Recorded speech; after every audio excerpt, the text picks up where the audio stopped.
two final questions, one from me, and that is... Three final questions? Thank you. You are famous for sending out tweets on your directly responding to people who have called in to you. This is direct democracy in action.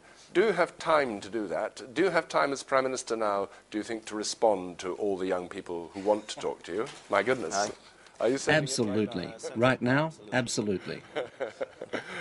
Do you think Russia has embraced the whole internet revolution? My goodness, there we are on broadcast live.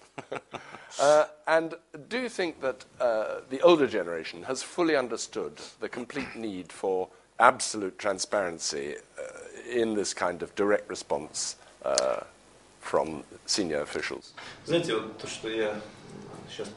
You know, this thing I've just shown you, and the new information environment in general, is the best safeguard against totalitarianism and a return to our sad past. No government in any country, even in some very complex areas like the Arab world, can ignore the omnipresent communications network that emerges and develops whether the authorities like it or not. By the way, the reason the authorities don't like it is simply because people use it to criticize the authorities, and nobody likes that. I remember what some people said about Twitter when there were riots in London. But nobody can do anything about it.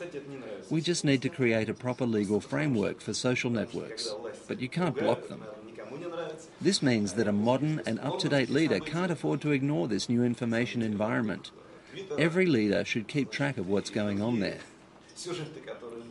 I think a successful politician must have direct contact with people. In the past, you had to physically go someplace, step outside and meet with people, and everybody, from emperors to prime ministers and presidents, did that. But this way, you can only meet with people once or twice a month. And you have a crowd of people standing around you, screaming something, and of course, you can hear something, but there are many things you don't hear.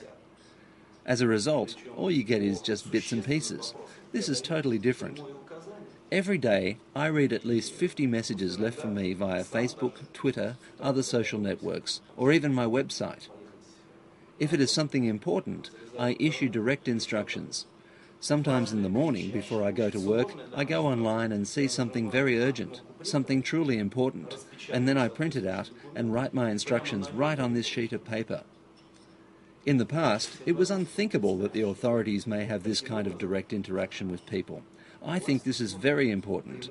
I repeat, if a politician can't master these tools, he has no future.